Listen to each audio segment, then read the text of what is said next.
মাঝে মাঝে অনেক মন খারাপ হয়, কিন্তু কেন হয় সে কারণটাই আমি বুঝতে পারি না। মানে কোনো একটা যদি কারণ থাকে যে এই কারণে আমার মন খারাপ হয়েছে তাহলে তো ঠিক আছে। কিন্তু যদি কোনো কারণ ছাড়াই মন খারাপ থাকে তাহলে তো মনের সাথে মেজাজটাও খিটখিটে হয়ে যায়।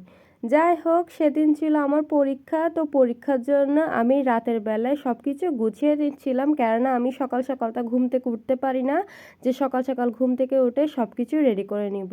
তাই রাতের বেলায় ভালো করে সবকিছু রেডি করে একটু পড়তে বসছিলাম। আমি পড়তে বসছি মানে আমি পড়া মুখস্থ করছিলাম। আর আমি গণিতটা মুখস্থ করছিলাম। মানে আমি কী লেভেলের স্টুডেন্ট বুঝতে পারছেন? গণিত যা পড়া তা পড়া শেষ করে ঘুমিয়ে গেছিলাম। সকাল সকাল ঘুম থেকে উঠে রেডি হয়ে গেছি কলেজে যাওয়ার জন্য। কলেজে পরীক্ষা দিছি, পরীক্ষা দেওয়ার পর চলে গেছিলাম লাইব্রেরিতে, একটা বই কেনার ছিল আমার। তো বই কেনা শেষ করে চলে গেলাম ঠান্ডা শরবত খেতে। কারণ রাস্তায় প্রচুর গরম পড়ছে, তাই আমার মন চাইলো ঠান্ডা শরবত খাবো, তাই এক গ্লাস শরবত নিয়ে নিলাম। আর এই রাস্তার ধারে যে শরবতগুলো বিক্রি করে সেগুলো কিন্তু খেতে অনেক বেশি মজা লাগে।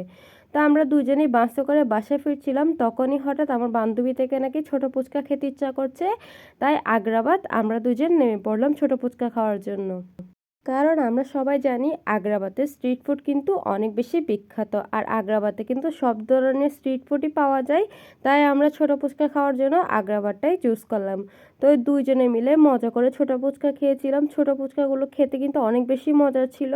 আর এটা প্রাইস ছিল মাত্র 30 টাকা। আমি আর আমার বান্ধবী দুইজনেই মজা করে খেয়ে নিলাম ছোট ফুচকাগুলো। তারপর আমরা বাকি স্ট্রিট ফুডগুলো দেখছিলাম আর কি, আর আমরা স্টলগুলো দেখছিলাম সেখানে কি কি বিক্রি করছে আর কোনটার কত প্রাইস।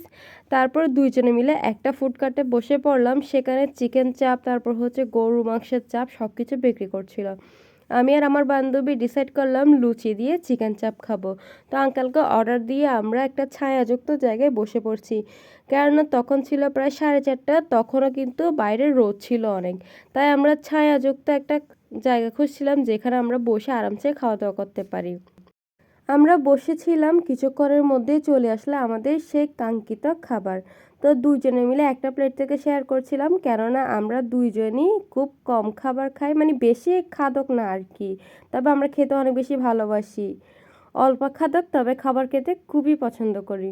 তো এগুলো খাওয়ার পর প্রচুর ঝাল লেগে গেছে, তাই আমি আর আমার বান্ধবী ডিসাইড করলাম আবারও শরবত খাবো। কেননা এই ট্যাঙের শরবতগুলো কিন্তু অনেক বেশি মজা লাগে আমার থেকে। আমি তো বলতে গেলে প্রতিদিনই খাই, যতবার কলেজে যাই ততবার। আমি বুঝতে পারি না আমি কলেজে খাওয়ার জন্য যাই নাকি পড়ালেখা করার জন্য যাই। আমার ভিডিওগুলো দেখলে সবাই মনে করবে আমি শুধু কলেজে খাওয়া দাওয়া করার জন্যই যাই। যাই হোক, এই ট্যাংটা কিন্তু অনেক বেশি মজার ছিল। আমরা দুইজন কিন্তু অনেক মজা করেই খেয়েছি, আর এই শরবতের মধ্যে বিট লবণ দেয়, আর ওই ফ্লেভারটা অনেক বেশি মজা লাগে। শরবত অর্ধেক খাওয়ার পর আমাদের মনে পড়লো যে আমরা ভিডিও করে নিই, তাই একটু ভিডিও করে নিলাম। শরবত খাওয়া শেষে আমরা আবারও গাড়িতে উঠে পড়লাম। গাড়িতে উঠে দেখছিলাম আগ্রাবাদের দিক দিয়ে সামনের রোডের কতগুলো দোকান ঘরবাড়ি সব কিছুই ভেঙে ফেলেছে। মানে মানুষের হাহাকার দেখছিলাম আর কি, কত কষ্ট যে হচ্ছিল ওদের জন্য। ওদের আয় রোজগারের পথ বন্ধ হয়ে গেল।